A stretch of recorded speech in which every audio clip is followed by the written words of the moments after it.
In 2011, authors Ty Frank and Daniel Abraham completed the first installment in a series of books called The Expanse.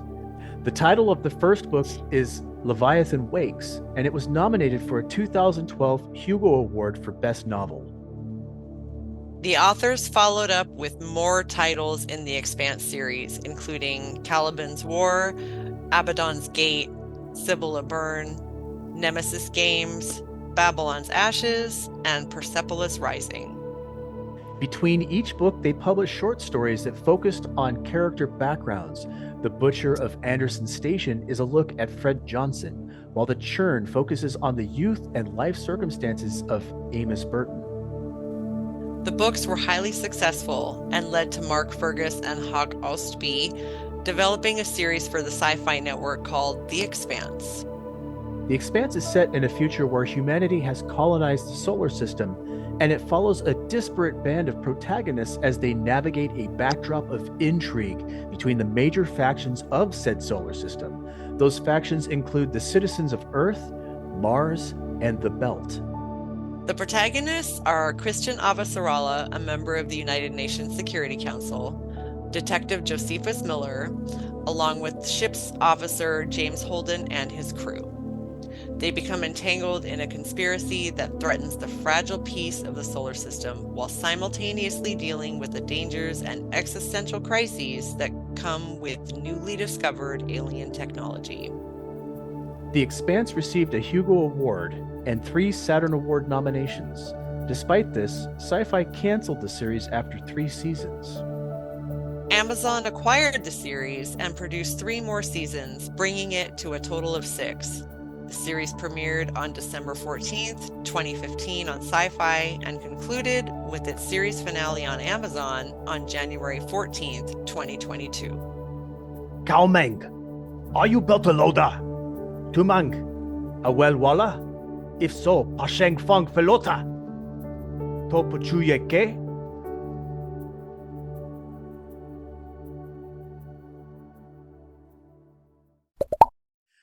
Welcome to Popped, where we discuss some of our favorite films and series. I'm Daniel Hendricks, and joining me is my co-host, Tanya Holstrom. Hey, Tanya, how you doing? Hey, good, Daniel. How are you doing? I'm doing amazing. You know, working a lot, almost too much, but I'm still trying to find time to do this show. And yeah, here I am. How about you? You're How's the doing work coming? God's work. Okay. Not much. Same. Work is work. I'm working, and my kittens are bringing me great joy, and you might hear them meowing and scratching at the door occasionally because I don't want them to bite my wires. But yeah, they're cute little fuzzballs. You must But protect the otherwise, it's wires. just same crap, different day. You know, Well, that's why we do living the this, dream. right? So we can have fun and we can talk Yes, about things we really at all like. costs. So I'm also really happy because we have 2 guests returning to our show that we've had on before, and we've actually been on their show.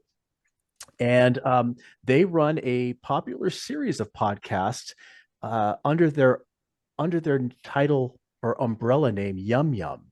They're currently reviewing The Expanse, which is one reason why we invited them on this particular episode. And they've tackled other series, of course, including Babylon 5, Space and Beyond, and Star Trek Discovery, which is where they acquired the peculiar name Yum Yum after a random piece of dialogue proffered by a character that seemed so completely out of place that they decided to enshrine it forever in the title of their show. So we'd like to welcome back Ryan and Rachel. How are you guys doing? Good, thanks. Was that a good intro? It was great. It was great. It was good. You sound so excited to tell everyone about the yum yum moment from childhood. It warms your heart. Tanya still doesn't understand it, so maybe you need to keep explaining it in vivid detailing. Yum yum. No, we're happy to be back here. It's been a good little while, and yeah, we have started, we were going through the Expanse. Last time we chatted to you guys, we were like, oh, we're going to start the Expanse. That'll be fun. And you were like, oh, yeah, we're going to talk about that. And now here we are, all of this time later, and we're going to sit Stars down, finally aligned. stars aligned, and we're going to chat. Absolutely. Absolutely. We had planned on doing it so long ago and it just kept getting tabled because it's such a, a long series, really 6 seasons. When we did Babylon 5, we had to break it up. And what did we do, Tanya? 3 episodes of Babylon 5? We did one that was a non-spoiler. I think we just did two episodes. Two Yeah. episodes, but we broke one of them in half because it Yeah, was we so did two long. episodes, one on spoiler. Yeah. We couldn't stop talking Yeah. about it. Oh, we did. Yeah, Mhm. that's right. Yeah. So It deserves to be talked about. I mean, I've obviously said that you guys are doing your show on the Expanse now, but for the people who are listening to us, we're obviously going to talk about the Expanse, but we're not going to go into quite the detail because this is just a 1 episode show where we get to talk about this. But Well, you say that now, but it'll be like that Babylon 5 discussion. We're going to split this up into two. I'm sorry. it could Sorry, happen. editing, Daniel. It could happen. But if you guys want people watching this or listening to this, if you want an episodic breakdown, then our guests have the show that you want to go check out. Where can they find your show? Rachel, where can we be found? Do you know? Yeah, we're on various podcatchers, the usual. Spotify is the go-to, Apple Podcasts. We're also on YouTube, and you can find us under on podcatchers and social medias under Yum Yum Pod or Yum Yum Podcast.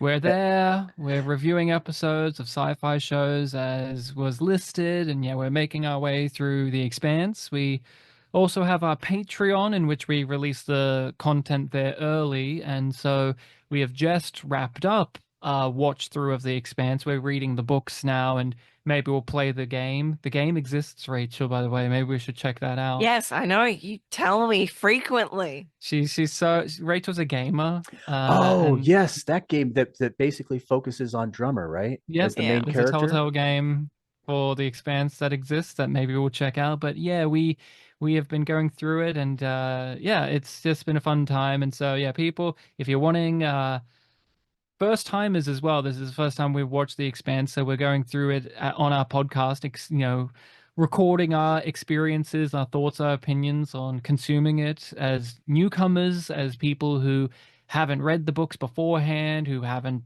done any of the bonus material, just the show. And so you can use us as a companion podcast or as a podcast in which you can giggle and delight at people trying to figure out where all of the pieces will slot into. We will obsess over Havelock. What a great character he was. We will obsess over the Gaunt Belter. Remember that character, the guy that basically had the first lines of the show? We will obsess over those weird things, but also maybe once in a while we'll get something right as well. I don't know. That's a very modest opinion. You guys I listened to your entire Babylon 5 series, and you guys do a really good breakdown of the shows, and you put a lot of thought into what you do. Something we're not used to here, but self-deprecating humor. It's the best, isn't it? Speaking of self-deprecating, this is the first time this season we didn't have some actual emails from people. However, our show on the fog is doing extremely well. There's already over 1,000 views and lots of comments. So check it out. Check out some of our other stuff. If you're only here for The Expanse, we do other things. So check it out. What else am I going to say here? Oh, Tanya and I are going to be taking a mid-season break. I realize it's been a little bit of time since our last episode because we had Halloween and all sorts of holiday fun. But after our next episode, which will be a top 5, and we're hoping to have some special guests for that as well, we will be taking off the rest of November and December, and we'll be back in January where we're going to hit the ground running. We've got a lot of things in store, one of which is going to be Robotech, another show that we keep tabling because, it's a long series. And Kevin McKeever, the CEO or the director of marketing will be back once again to talk to us about what's going forward with the Robotech film, especially since the strikes are now done. The last time we talked to him, we were going through all the strikes and there was no movement on the films. So hopefully there's some movement on that. I've gotten actually quite a few comments on YouTube and some emails asking about what's going on with Robotech. Of course, they weren't this week because we got no emails this week. Anyway, hey, we brought you on to talk about The Expanse. So let's do that. Yeah? If you like. I guess we could. So the origins of The Expanse, I don't know how familiar everyone is here with it, but The Expanse was originally written, the universe was written for an online role-playing game. And Ty Frank and Daniel Abraham are the two authors who do the books. And eventually those books were very successful and turned into a television series. And it's different writers who did the television series, but Ty Frank and Daniel Abramson were brought on as consultants, and then they did write a few episodes themselves. So I think it's really interesting because I've talked to you guys about this a little bit beforehand, and I told you that I went from watching the entire series a couple of times and then going back to reading the books. And my experience with it was a little disconcerting because obviously certain characters like Avasarala don't show up till book 2. Drummer doesn't really exist. She's an amalgamation of a bunch of characters. What was your experience just reading the book the first time, as opposed to, did you feel differently as you're reading the book? What did you think? I mean, either one of you can take that. Well, it was interesting. So we finished the series, and so it's like going back down memory lane, because the first book, relatively speaking, is pretty similar to the first series and a bit.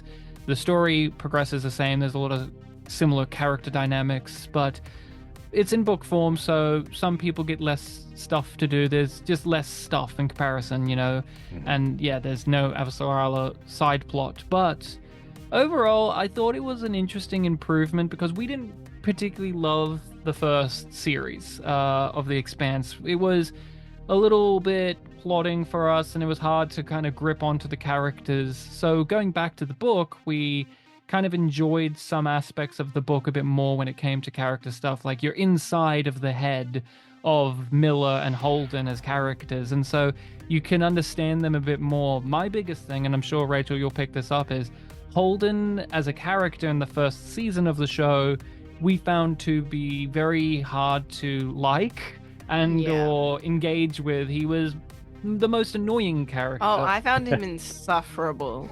And being inside of his head and him acknowledging that he is a dipshit was fantastic. Yeah. It was fantastic. It's just like, oh no, he is self-aware. Because in that first couple of seasons, it really seems like he doesn't realize the kind of guy that he is. Or he resents the fact. Yes. I think that's in the book, there's a little bit more of a self-awareness from the character, but especially the writing itself. Like, the writing knows that Holden is kind of a prick after a certain point. Like, that's my favorite part of the first book, is the first half, you're with Holden before he meets Miller, and he seems rational and fair and understandable, but then he meets Miller, and then he becomes like a freak. He just can't control because there's someone who won't listen to him. And he doesn't know how to cope. It makes him like a little baby. He just starts pissing and crying in every chapter about how this person won't listen to him. Yeah. And it makes the thinking back on his character, you're like, oh, right, yeah, he's done some questionable things. So that's a big difference for the book and the show in that when we first started off. Because in the show, that first season, I don't know how you guys were with it, if it was one that hooked you in immediately or not, but I actually started watching The Expanse when it came out. I watched it week to week, but somewhere within the first season, I want to say 7 or 8 episodes in, I just stopped watching it. It wasn't like it did anything bad or anything, but it just didn't. I just stopped. You know how you do that with some shows? You just kind of like, oh, I just stopped watching it. Oh, well, it's been 4 years. We'll see if it ends, and maybe I'll come back to it. And that was me with The Expanse. And then let's do it for the show. And at some point, I think it was season 2 for us, where it kind of really clicked into place a lot more. But yeah, that's been the kind of our ride and experience with like going from the show to the book. It's kind of like, oh, neat. Like there's some stuff that was a lot more solidified in their confidence as writers in the book than in the show. I would agree with that. Hey, Tanya, I'm curious because I had sort of the same feeling they did, but for me, it was more just even trying to get through the first episode. And part of that is that somebody had seen that I was a Babylon 5 fan, and they said, well, you have to watch The Expanse. You have to watch it. And I was like, okay. And I don't, it might have even been you, Tanya. I'm not sure. But I had sat down at my computer and I put it on after a long day at work. And I found myself asleep halfway through. And I said, okay, I need to sit down and watch this when I'm awake again. Unfortunately, the next time I tried to watch it, I was half asleep and I fell asleep halfway through. So it took me 3 times through the first episode just even to get through it. And I remember watching it and being very confused, because it's not like other shows where you're told who the people are and what they're doing. You have to figure it out as it goes, which means you need to be actively watching, right? You can't distract yourself. You can't be. Oh, it cannot be a second screen kind of show. I'm looking at my phone. Wait, what just happened here? And so I had to put down the device, sit there, and just focus. And after I got through a couple of episodes, I was fine. But you're right. This first season didn't really entirely grab me, but I decided to commit. And then season 2 had me. And from that point on, I was completely hooked and really enjoyed it. And then I got my girlfriend to watch it, which is really amazing because she's just not really a sci-fi person. But because she sat through Babylon 5, I thought maybe I can get another win here. And I did. So anyway, Tanya, that was my story for that. Please tell us how The Expanse went for you the first time through. Yes, I actually think that I was the person who told you to watch it. It is a very similar experience with Babylon 5, where like I tell people when they're going to see it for the first time, just get through the first season because it's a little rough around the edges. You kind of have to just sit with it and kind of roll with it. And then the payoff comes later, but you just have to take that first step. I enjoyed the first season, I think, more than the 3 of you did. I think I was hooked almost immediately because I love good sci-fi and I saw such great potential in the show, and I was very curious to see where it was going to go. I've never read the books, so I wasn't familiar with any of the storyline at all. But yeah, I thought it was inventive and cool from the get-go. Yeah, I mean, I will say that I really enjoyed the physics and the camera shots and the way things moved in space. I felt like their sex, right? In 0G. Yeah, that's how we met sex. Holden. Yeah. We meet Holden via Never forget. via having sex in space. That's how we meet our main hero of the show. Never forget. Never forgive either, because they really hold back on sex in this show. They tease you with it. They're like, oh, right, you're gonna open up with sex, and then they hold back. Then you don't get any real inertia or momentum accidents. It's just finely choreographed. I think, would it go that easily, or do you have to be like a special Holden spaceman? I don't know. He's just from Earth. He doesn't have belter things, so that's right. He's really skilled. Yeah, he's an Inyalota. So, Creole, belter Creole. What a great language. Let's segue. Yeah, it's really funny that it's like the whole belter language is so clearly defined and like continuously used. Like it isn't just used as a crutch to show that they're different than the inners. Like it is a working and functional piece of their culture. Yeah, that the show continues to use and continues to develop. Like your understanding of the language continues to grow as the show goes on. I think the culture stuff is important because when you start any sci-fi show, like Tanya said, you can be like, I want to be hooked in because I love good sci-fi. And when I watched The Expanse first, I'm like, oh yes, it's the classic haves and have-nots, and you have like a rebellion faction, the OPA. Oh yes, I understand real-world similarities. Yes, I've also seen these things. But as the series goes on, if they're committed to giving them like a culture thing, it kind of makes it more palatable. Or like even back into something like Star Trek, where the Klingons just became honor based, but you're like, yeah, but that kind of made them interesting to watch as we got more episodes. And same with The Expanse, where it's like we got factions, but everyone has different belief systems. Not all of the Belters are Anderson doors, like not all of them are like They're slimy. not unified. Yeah, True. exactly. Yeah. That's good. I like that about them. It's interesting that you bring up Star Trek, because the first thing that came to my mind with a whole dialect was the Lord of the Rings. And I know that they outsourced writing the Belter sort of dialect to someone. His name is Nick something or other. I'll put the link up here for people to go check out. But he came up with all these phrases and borrowed from many different languages, including Creole, Haitian. There's some Slavic. What is it?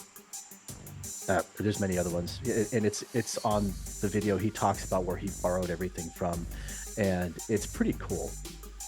I love that kind of attention to detail, and it did immediately make me think of Tolkien for some reason. But I don't know. Tanya, you got any opinions on Belter Creole you want to share with us? Now she's going to tell me to F off in Creole. I love it. If only. Like, one thing that strikes me when I think about the gesture about the way that they speak, the actress who played Kamina Drummer, she mastered it more than Karagi. She mastered it more than any other actor on the show. And so it was hard for, like, you realize like how hard it is maybe for people to pick up different dialects. Sorry, I don't know if you can hear my cat in the background. I thought that was mine. Good. But yeah, some some actors did it very well, others not so much. So that, I think, was a little bit of an inconsistency, because I think it was a hard thing to play off well. But I liked the concept of it. I think was great. I think also, like, those differences kind of also make sense because it is a dialect. It's not a uniform language.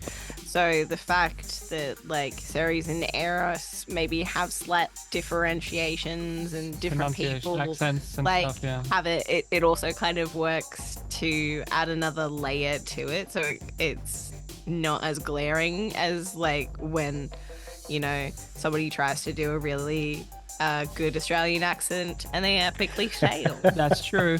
Hot take, not to annoy Rachel by bringing up a character she doesn't like, but I think the best Belter accent is Diogo. I think that guy nails it. He's so good, like slimy. But I hate him so much. He is teenager a shit. fanatic. He is so a shit.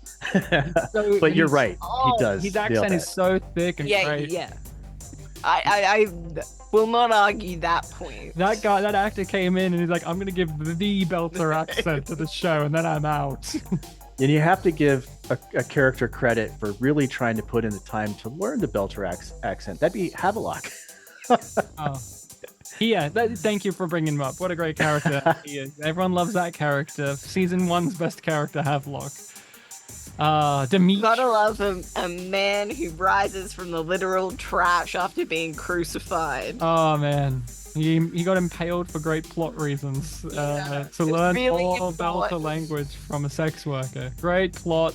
It was so weird that wasn't in the book. I see Dan's trying to transition to the top 5 best moments of the show.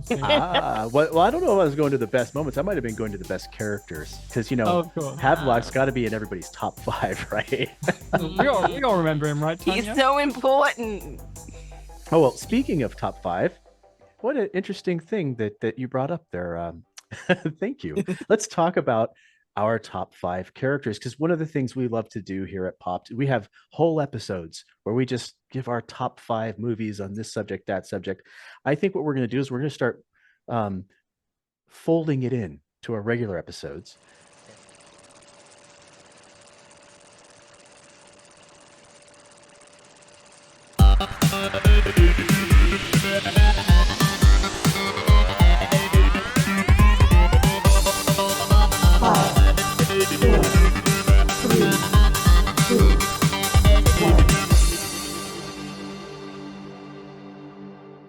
Top 5 characters from The Expanse. And why don't we start with our guests? Rachel, let's start with you. Are we starting from the bottom or the top? Whichever way you want to go. Go bottom. You gotta get us excited for who your number one is. That's why Nobody's top looked lists into exist. any of our coverage. They know what my number one is. Like, there's no. Well, it's gonna be a real shock when you say it's Diogo. After what you just said. Have a lot, Diogo. You gotta we watch got it. Mojo then. You gotta get it up from 10 to 1, that type of thing. 5 to 1. So who is I'm gonna go Peaches for my number 5.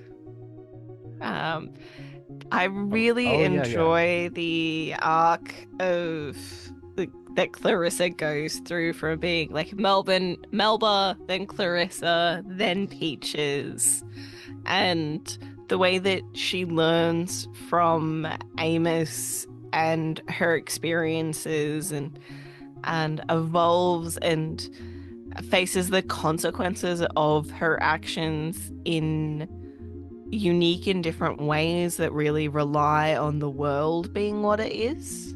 Yeah, she starts out as like mustache twirling, I want revenge bad guy, and then becomes like the heart of the final season. Yeah. She does the Jakar. Yeah. Yeah. Yeah. Oh yeah, there you go. Sure. So what else have you got for us? Number 4 is Avasalara. She's just great. Gotta love a woman who swears that much too.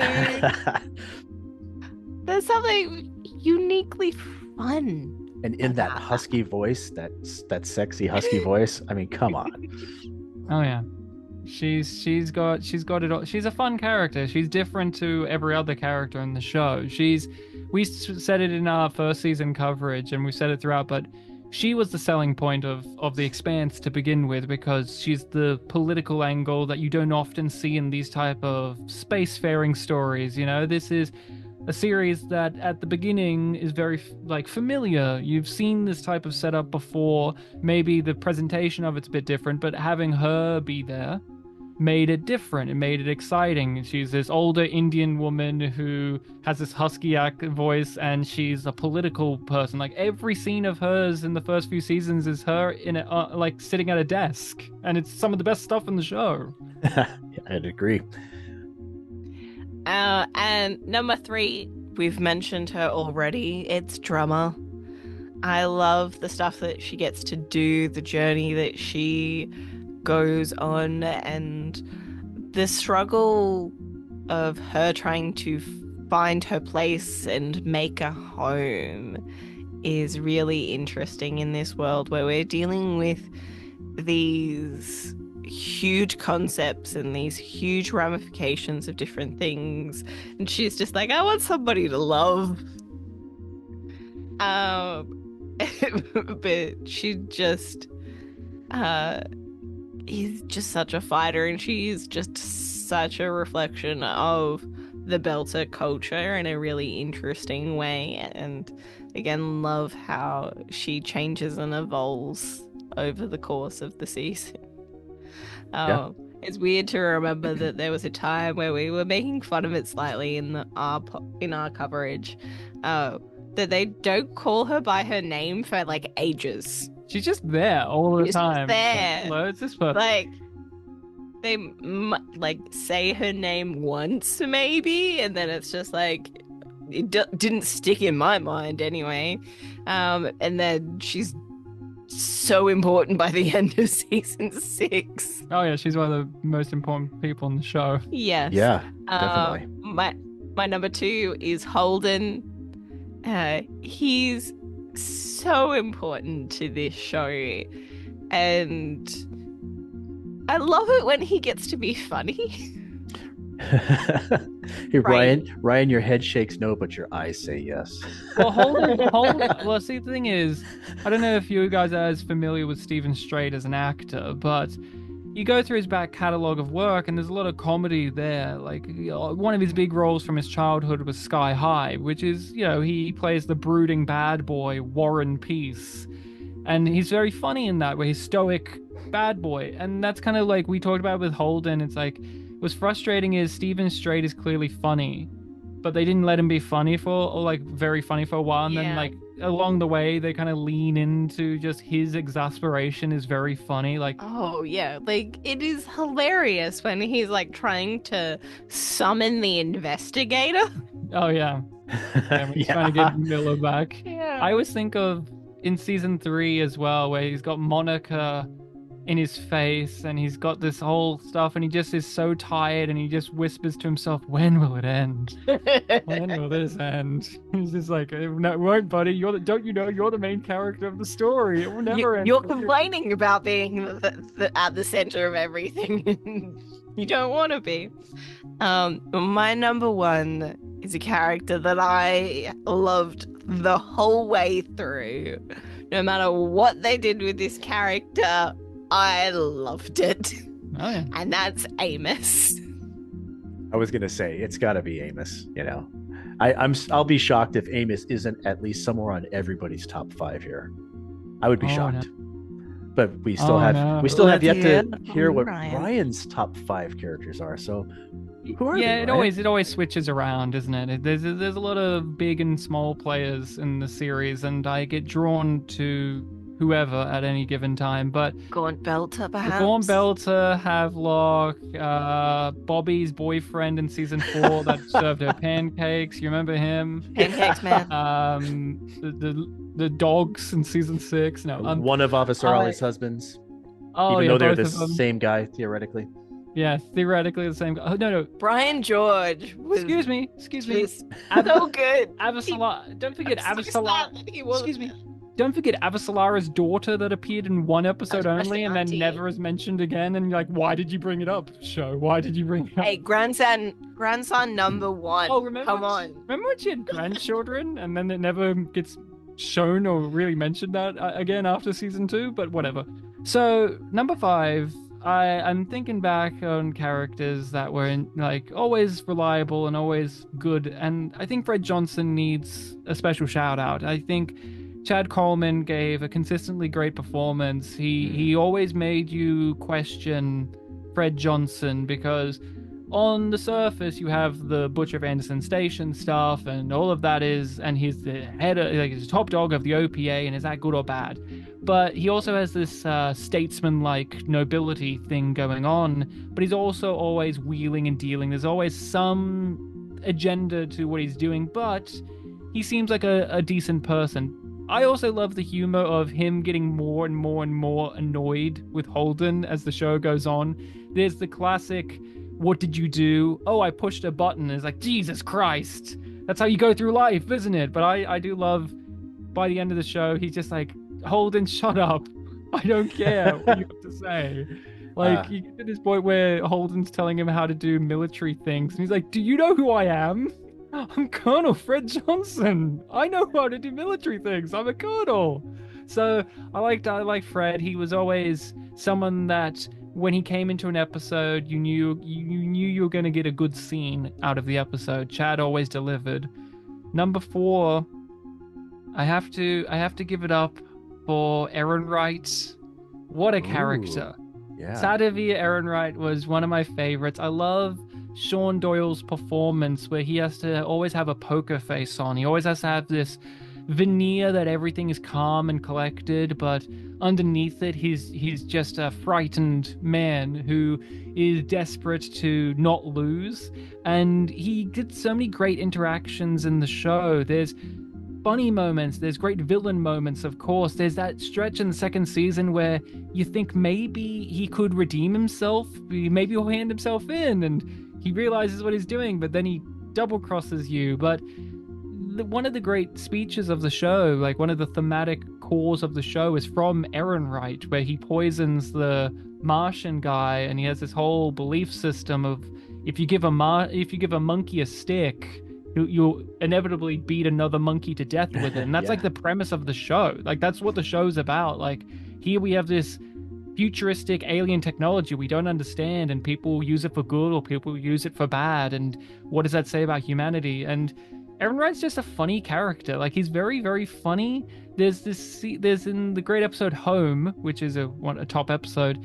He's like, I'm the most powerful man in the universe, and you're gonna listen to me. And he's saying this, and we realize he's on voice message to Yeah, he's Jules leaving Pierre voicemail, but he's just like, I'm important, damn it! and he like smacks the phone thing across the room, and he sits in his chair and pouts. It's like he's powerful, but he's not actually powerful, and that's like a really funny scene to me. I always think of it as like one of my favorite humorous moments of the show, of like the quote unquote most powerful man in the world is being left on voice message. Very good. He's in charge, but not in control. Not at all. Number 3, you know, these top 3s, top 5s, it's always difficult because like how do you want to go about it? And there was a character that I liked. I misjudged them to begin with. I saw them as like, oh, you're obvious bad guy, McBad guy. Oh yes, here you are. You're the villain of the show now. Like, you know, when you watch a TV show, oh, here's the new villain. Okay, here we go. Like, you know, okay, I'm going to go through this. And that was me with Ashford. I loved Ashford by the end of the show, but I misjudged him at the beginning because he was just like, here he is with a scar. He's got the thick accent. He's Anderson Dawes' right-hand man. He's sleazy, but he was just such a compelling character, and I loved his overall arc in the series. He tried to redeem himself and tried to be a man of not using violence to solve every problem like he used to. There was a lot of implied history. The acting is great, but also his friendship with Drummer in season 4 was one of the main draws of that season. We had a lot of problems with season 4, but Drummer and Ashford were just such a fun duo. Seeing them have their back and forth, whether they were friend or foe, was always great. That actor, again, he's so good in that role that you miss him when he's gone. Like when his character leaves the show, they still mention him all the time, and you feel his presence even though he's not there anymore. So Ashford was a great character. Like I keep coming back to him. I'm like, that was a really great character that when we were watching it initially, I didn't appreciate him as much as I do now, and so he'll be one on a rewatch I'll be happy to see. Like, think about this. He was in season 3 for 6 episodes. 6 episodes, basically. And he had this incredible journey where you were like, he's obvious bad guy, McBad guy. And then by the end of the season, you're like, oh, well, he's clearly trying to do what's best for humanity. Maybe he has a point. Like, one of my favorite stretches of the show in terms of conflict was everyone trying to figure out how to deal with the ring space and like what's the best way to solve this. And you understood everyone's point of view on it. But he connects to my number 2, which is Peaches, which is Melba, which is Clarissa Mao. She's so great. I love that type of character. I'm a sucker for former bad guy who turns into a friend. Someone who goes on a redemption arc, someone who betters themselves. And she was one too that we mocked her when she came into the show. Like, oh yeah, obvious bad guy. And we knew immediately. I was like, oh, she's Jules Pierre Mao's daughter. Of course she is. And the show's going to keep that from you for a little while. But I don't know if you guys had the same thing, but a key unlocked with when she was Melba as the villain, where we realized, oh, she's funny. Because her whole relationship is she's the Wile E. Coyote, and James Holden is her road runner. He's always going to keep dodging and weaving her, but the humor came in of he doesn't even know she exists in season 3. Like, he doesn't know anything about her, and so you get that great moment where they get to meet in the jail cells, and he's like, "Hi, I'm Jim. What are you here for?" And she's just like losing her mind because she's like ruined her entire life trying to get a guy who doesn't even know she exists. And she has one of the funniest scene in the show. I think it's the funniest scene in the show, which is she started to realize that James Holden isn't worth all of the troubles that she's done. And again, hilarious to me that she, on the quest for revenge, proves that she could be the best mastermind terrorist of human history, but she's not doing it for that reason. She's doing it just to get one guy. But she's realizing that it's all for naught, but she's watching this footage of Holden giving an interview about finding the helping activate the ring space or whatever, and he's just like being told like, you're a great man of history. He's like, I don't think so. Just makes me want a donut. And you see her face scrunch up and realize, oh fuck, I've ruined my life. Trying to kill an idiot. A guy who wants a donut. Trying to kill an idiot. Like, oh god, this guy's a goofy idiot. Oh god, what have I done? But she goes on an amazing journey. I love her interactions in season 5 with Amos. I love her in season 6, in which she's kind of the voice of reason on the Rocinante. She's an outsider. They've lost their friend, they're miserable, and she's the one that is advocating that maybe it's okay not to kill people. So she's great, and that actress, phenomenal job of transforming. Each season she's transforming into a new version of that character who started out as just, I'm here for revenge. But my top 3, I realized, we were talking about this before, but Rachel and I were, that my top 3 all rely on one character changing them.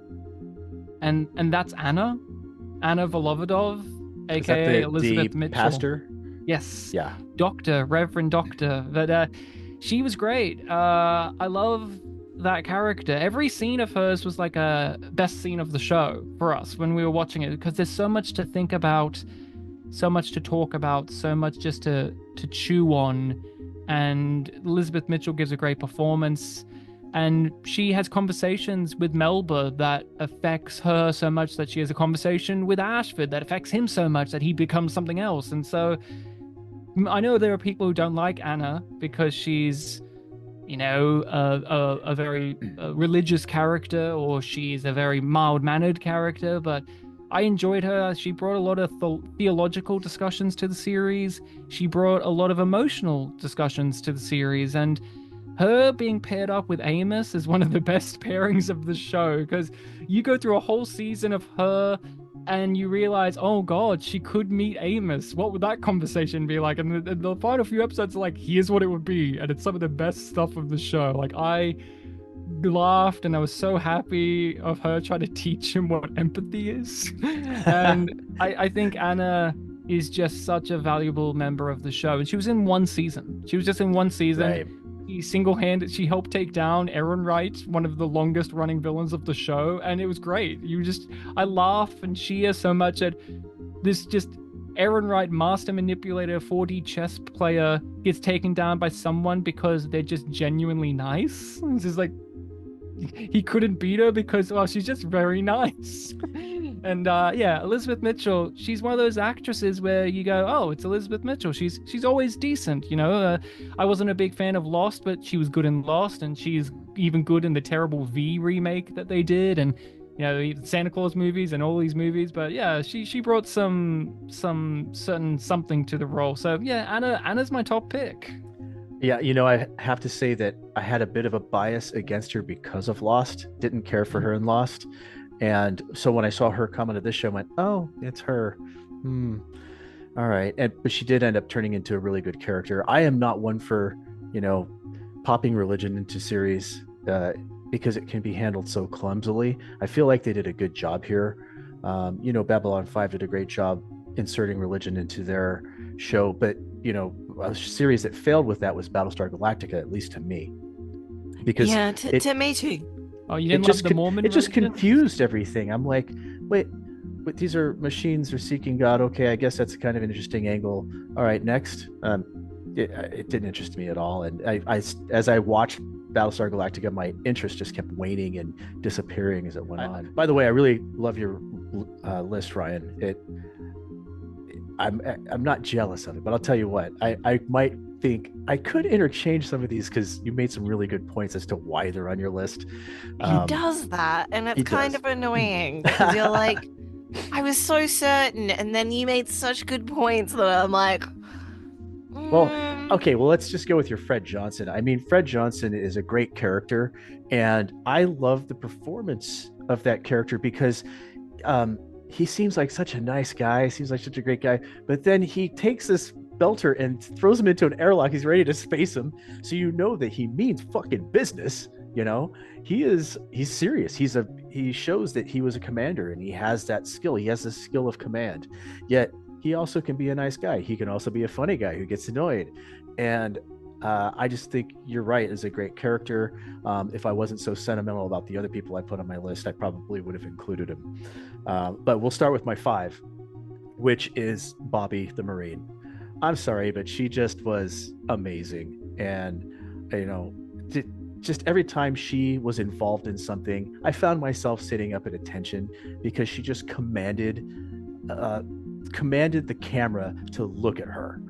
And I really enjoyed the idea of that character because it gave you some insight into the Martian training. I know they did some dumb things with their formations and whatnot.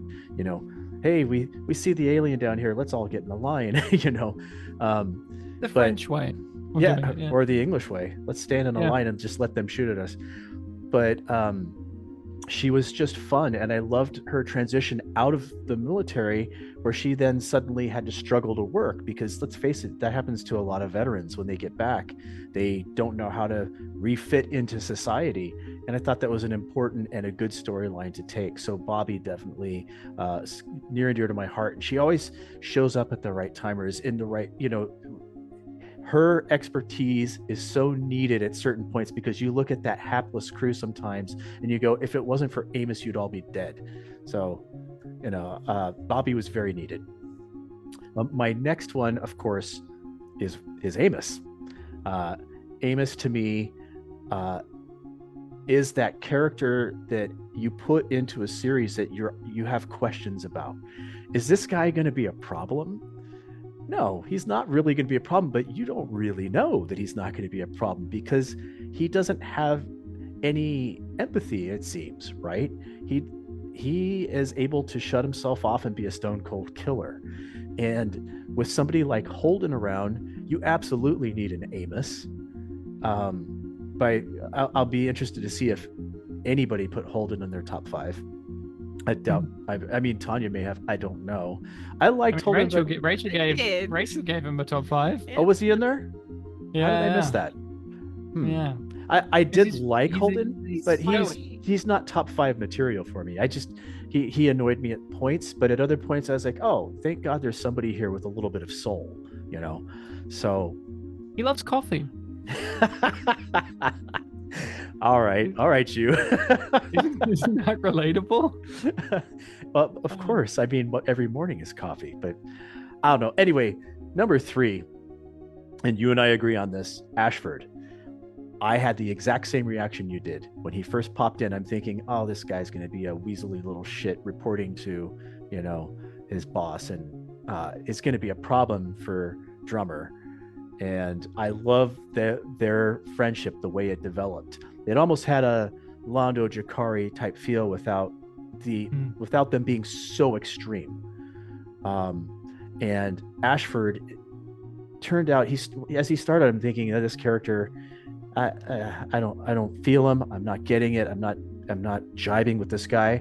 And then all of a sudden there was like a light switch, and I'm like, wow, this guy's brilliant. This is a wonderful character in this series. Nothing like that in the book, unfortunately, but we're not talking about the book. We're talking about the series, which leads me to my number 2 character. And this could easily be number 1. I think 1 and 2 are sort of interchangeable. I feel like this character was sort of the glue of season 1. So when I read the books and she wasn't showing up until book 2, I was disappointed. And I'm just going to put it that way. I was very disappointed reading the books, and there was no Ava Sarala. She is by far one of the most interesting characters I've seen on a sci-fi series, and I can't tell you how long. There's just so many layers to the character and who she is, and I'm so happy they decided to put her in and create that perspective of what's going on Earth. Why haven't we heard anything from them? In the book, I'm sitting there going, why haven't we heard anything about Earth? Why would they leave all that out? And they fixed that. I feel like it was a fix. Like by putting her and that story in there, you get the intrigue, you get the political, you know, drama, and it makes it just so much more interesting. And she just nails the character. So Ava Sarala is my number 2. My number 1, Kamina Drummer. She not only did she nail that Creole, you know, that Belter Creole, she to me was another one of those characters. Whenever she was on screen, I was transfixed. She had just magnetism, and she could be that hard character, but still show that softness underneath and that fragility. But she was going to overcome, and she was going to be someone. She was going to try to right the wrongs. And she got, basically stepped on over and over, and somehow managed to keep pulling herself out of the muck. Interestingly enough, I've been listening to Ty and That Guy, the podcast, and Ty Frank was talking about how when they first brought her on, she was just sort of there, and they gave her a few things to do, and pretty soon they're like, oh my God, she's just killing it. We should just give her more stuff to do. And pretty soon, that's how all those characters got morphed into Drummer. It was because she nailed the part so well. So I got to give it to Drummer as my number one. And also, her so. and Naomi have more chemistry than Holden and Naomi. Well, yeah, again, what were they playing? again, Handball? But they're just friends. They're just gal pals. They're just friends. They're gal pals. I'm sure there's nothing more to it than that. So we don't want to get political. I'm sure the space physics of scissoring is probably not,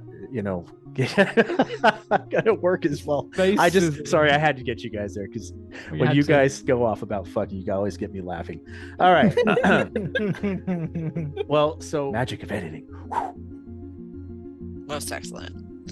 All right. So my top 5 characters in The Expanse. Number 5 is Naomi.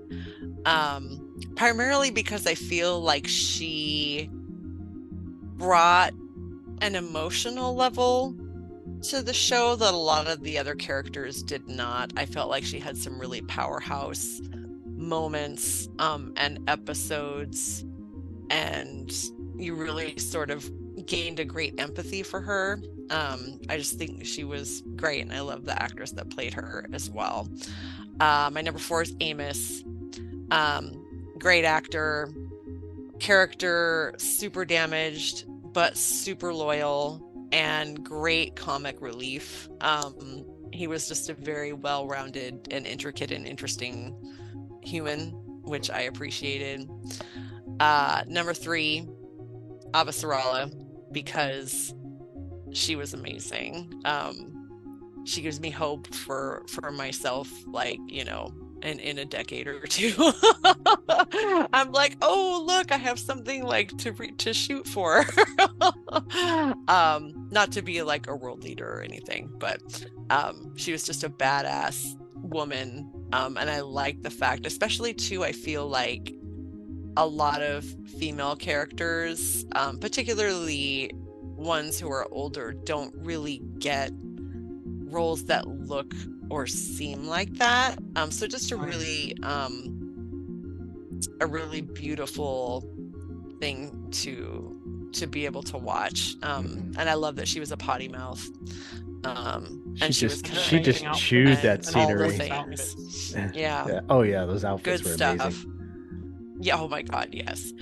Number 2 is Draper, because she Bobby Draper was just strong and kind and fearless. Like the things that she did, I'm like, what the F? Really phenomenal. She was my superhero of the series for sure. And then my number 1 is Kamina Drummer. Yes. She was so good. I love her evolution throughout the show, from where she starts and where she lands. I think is really well done, and the process it took to get there was so intricate and involved. Lots of little moments that sort of gave her light bulbs, and you get to sort of see that happening just in real time from season to season to where she eventually ends up. And yeah, she was just great. Right on. That's my top 5.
did you catch that? Did you guys catch anything watching this series, like an actor that would made you go, "Oh, ooh, look at this"? Because I have one. And on our show, we have had a recurring celebrity who we have to sound an alarm for, because when they show up in something, it's a big deal for us because they're just that guy. He's that guy, and it's not Amos. I'm sorry, but it is. Let me sound the alarm. Hold on, press button. You hear that? Oh, it's loud. All right, John Capellas. Again, Tanya. Oh my God! John He's Capellas. Yes. following us around. What is happening? He's That's Ren awesome. Hazuki, the electrician on was it the Thomas Prince? And Clarissa Mao Gosh, she brutally ends it real kills him. Go She squashes- unnecessarily hard, I good. She think. squashes his head like a watermelon. Yeah. And then, like a serial killer, like a boss serial killer, she like pushes his body inside there and like, let me clean up a little bit. Wow. Yeah, This but guy's John been around the Capellas. block, huh? That's my Did You Catch That? Did you guys, anybody catch something that they want to bring to our attention? Well, I'm trying to remember, but there's that Do we actor. want to talk about the author cameos? Were there author cameos? Was it? Were they in there? Oh, so I have a guy. I do not know how to pronounce this actor's name, unfortunately. But there is the Secretary General of the UN after Earth has been hit by rocks. The guy who's like, I'm just a normal minister of transportation or whatever it is. And that actor, he's in a bunch. He's an Indian guy from Canada, and he's in so many things. He's in a lot of stuff, but he also is a writer for Fraggle Rock. What? Casually, Fraggle Rock. But you may not know this, but he had an appearance in The Expanse beforehand. He is the voice we hear at the start of season 3. When we cut back to season 3, I think it's season 3, where we cut back, it's like, what's happening? And we're getting all these radio transmissions and news things about what's catching us up. He's one of the first people we hear. He's a different character, but he's like one of those background, like he's one of those guys that's like in a lot of Canadian productions. And yeah, he has writing credits on Fraggle Rock stuff. Like he's a part of the Henson crew. And he's just this guy that just keeps appearing again and again in things. And he's a good actor, and he's in a lot of shows. If you keep an eye out, you're like, oh, it's that guy. He's here. Yeah, and he's in Kim's Convenience. He's one of the main people in that. And he's a very different character in that show. So he is someone I'm like, hey, it's that guy. And then I looked up and I'm like, hey, he's done a lot of stuff actually. So yeah, he was one of those like smaller players. But this show has like your big character actors, like Brian George is here. We all love Brian George. Vern Gorman is here to play a Vern Gorman character. Like, oh great, that's great. But he was my oh, it's that person. Oh, neat. That, and bringing back to another sci-fi show I like of modern age. I don't know if you guys have ever watched Killjoys, which was on at the same time. I've not seen that, no. haven't. Well, you Tanya? like it. It's a bounty hunter show as well, like your Fireflies. seen But it. there's an actor in that show that was in a few episodes of The Expanse. He was in season 3. He's like a UN captain. He's like one of the last surviving head honchos of the UN when they're in the ring space. And he plays a fantastic character in Killjoys called Fancy Lee, who is a themed bounty hunter where he has like all of this regalia and he's always shooting darts at people, and he's like one of the best characters in that show. And I was like, hey, it's my favorite character from Killjoys. It's Fancy Lee. So he showed up in The Expanse because, again, Canadian actors, they're all here. They're all here. Was right. The authors do appear in the show. They do. What do they? They do. In episode 1. Oh. Series 1. In episode 8, Salvage. And I have confirmation of this because I was like, I just feel like I heard it. Like, I didn't know them, obviously, by their faces then. But I was like, I remember looking it up once we finished the show because I was just like, it feels like they would have appeared somewhere. But, like, both of them appear on Eros. Mhm. And there's a very cute Reddit post of somebody being like, "Hey, did you spot them?" And like the top comment is One of them. yeah, one of them being like, "We were young then." young. Yeah. Sorry. Go on. Go on. Ty Frank is obviously on that podcast, and he talked about that moment and was saying how distracting it was and how unprepared they were for that day. If you guys get a chance, you should listen to it because it is episodic. They tend to do what we did here today and just totally veer off topic quite a bit, but it's really great because you get into Wes Chatham's mind quite a bit, and you get his story as an actor and the guests they have on. A lot of them talk about, their technique and how they prepared, and the guy who plays Miller is their very first guest. And he takes the acting craft really seriously, and he gets annoyed with certain actors that haven't done their due diligence, and it's really interesting to hear his perspective. So I recommend, obviously everyone check their show out, but if you also want to hear another, Expanse show, Ty and that guy is good to watch too. Oh yeah, another person I caught. They're a big part of the production of The Expanse in terms of their producer, their writer. There's someone that has appeared in a few of the sci-fi shows we've mentioned, and that's Narain Shankar, who is one of the producers of The Expanse, one of the writers. He was one of the writers on TNG. He wrote on Farscape. He wrote on so many things. And if you look in the behind the scenes, he's like one of the people that kind of taught them a lot about how to do writing for the TV show. And like I know there's this famous exchange where Ty and Frank, like Ty and Dan and all that, weren't too sure about casting Wes Chatham because he doesn't look like the book. He's too short. Yeah. He's too short. And I think it's Narain had a famous line of, tall doesn't act. Like that's his line. I was like, hire him. He can fucking act. I think, let's see, what we really kind of only have one little segment left here.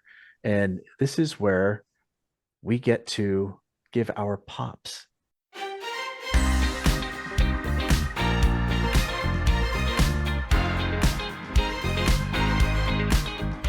Now, in Yum Yumville, you guys give a yum or a yum yum, which is very charming and wonderful. Here in Popland, we give 5 pops, or, well, between 1 and 5 pops. And obviously 1 meaning it sucked, 5 meaning it was absolutely amazing. So why don't we start with our guests? I've gone with Rachel a couple times. I'll go to you, Ryan. How many pops do you give The Expanse? Or how many yums? You can give them yums if you want, but I mean, there's got to be between 1 and 5 really yums. Changed the game. Now I can really so it'd be get off yum, easy. yum, yum, No, yum, yum, yum. Yum, yum, yum, yums.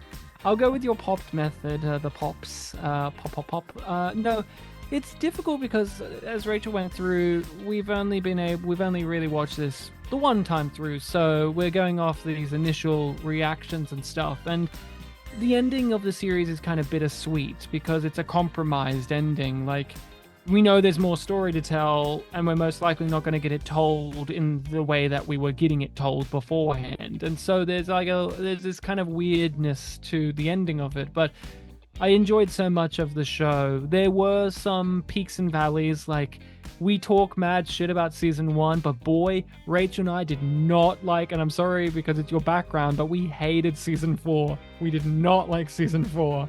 And so there's a bitter pill there. But it does have brilliance. It has great character work. That's the thing that always brought me back to it, is it was very adept and skilled at not forgetting about the characters. We can be all in on the adventure and the plots and the serialization, but it always kept coming back to having wonderful character bits and pieces. And so I give it a good 4 out of 5 pops, because there are some things that leave me a little bit lacking. Like the first season, I'm actually keen to give that a rewatch to see how I feel about it now, having gone through the show, and I have much warmer opinions on Holden especially. But and there's also having read the book, and now we've read the book, so we'll see more context. But there's some stuff that isn't as perfect as it could be, but overall I think it set out to do a thing and it did it the best it could, especially because, we've covered on our podcast now sci-fi shows. We've done like 4 or 5 of them, and not a single one of them has ever made it to the finish line without either being cancelled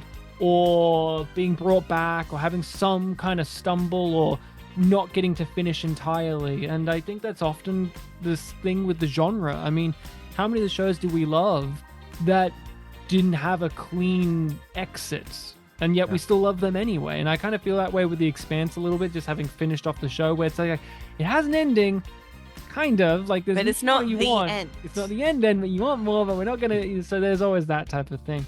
Rachel, how do you feel? I know you have kind of harsher opinions on The Expanse than I do, but I still end up at a 4 because there is so much good here. There's so much depth. There's so many unique attributes that are very successfully explored, and overall, it's a reason why I'm dissatisfied with it is because it had such high highs when it did really find its groove for me. But the characters are just so stunning. And the world has such depth and complexity where it's just like you could kind of go anywhere with this world, and like you go anywhere in it and it's just like, yep, this makes sense. I know where I am. I know how this relates to things. So when it's like you weave in and out of places, it feels so true and it's interesting the whole way through. Even when the show really plummeted for us in season 4, it was still really interesting to watch. Excellent. Really good critiques. And Tanya, I'm curious, do you have the same feeling? I give The Expanse 5 pops. All right. I do. I just, again, for I think reasons that have been stated throughout the past hour or so that we've been talking. But the characters are so amazing. There's just so much meat there to dig into with who they are. And you know that you're really only scratching the surface as you watch them. Like you can really continue to dig down and try to figure out their motivations, which I think is awesome. The tech, I think, was super cool. The battle scenes were amazing. The universe in general, very, very good. And I could watch this show over and over again and be satisfied and still maybe see more that I haven't seen before, because they don't do a lot of narration. It's all you just need to figure stuff out as you go, which I also really appreciate. And I do think that if there's one thing that's going to keep Jeff Bezos out of hell, it was the fact that Amazon picked up this show and finished it. So that's probably like the best thing that he's done that's gonna, like, you know, keep him safe. I see a soundbite coming. Brilliant, Tanya, brilliant. Yeah, rating this show is hard for me because my opinion on it has changed so much. If I were to rate this the first time I watched it, I might give it a 3.5, 4. But each subsequent watching of this series has made me appreciate it even more than the time I'd seen it before that. And I would say it's almost a 5, which means that I'm going to have to kind of chintz here and go 4.5 pops. Because not a 4.75. If that's possible. No, I'd go 4.5. It is your rules. And here's the thing. Yeah, no half yums, Daniel. This isn't a yum. It's a pop. Have you ever seen a bubble half so pop? You can do a quarter pop. I have. The thing is that you guys are right. In season 4, there's moments where it hits these lulls But I also feel like it hit some of those lulls in season 5 as well. And it's not until I kind of rewatched it that I kind of felt like, oh, that's why the pacing happens this way. And it was maybe the third or fourth watch where when I got into that point in the show, I wasn't nearly as let down because I knew that it was leading to something. I felt like, okay, this is why they're doing this. I think just there's so much meat to this universe. The characters are so rich, as Rachel said, and the story is just, it's dynamic. It moves, it changes. They incorporate a lot of the things that I really love about Babylon 5, yet they still maintained the intricacy of just the best of sci-fi. The best of sci-fi, I guess I'd put it that way.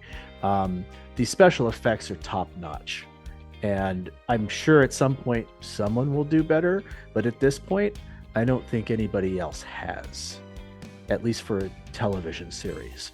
So that also pops that rating up a little bit more. So yeah, 4.5 pops for me. I think The Expanse is a really wonderful series. Yay. Well, I mean, that's really, unless you guys, anybody else had anything else they wanted to add here. Anyone? What do you think about the Expanse one ships? Remember, did you watch those? The shorts, the minisodes? Did you ever see those? I don't think I did. Wow, are No. you fake Expanse fans? I Come read on. the really, novellas, but I didn't see No, those. so One of those one ships should have been in the show. should Should have be- been in the show. yeah. It is so important and it is so good. Like, it's Bonkers. some of these actresses' So- best work in the entire show. So in the final season, there's 6 episodes instead of 10 or more. And a Right. compromise was made of, why don't we let them make some shorts called The Expanse One Ship? And here's the...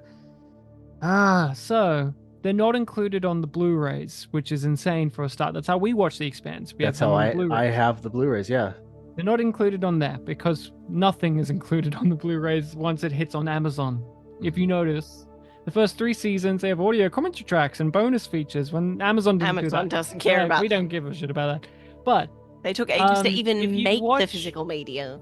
so if you watch it on Amazon, there's the X-ray feature, and if you go to the X-ray feature, they have little things in there, and one of them is the one ships for that given episode. So there's 5 one ships in season 6, and they're Oh my God. minisodes. They're little shorts about individual characters, and they kind of fill out little details of the final season, some more important than others.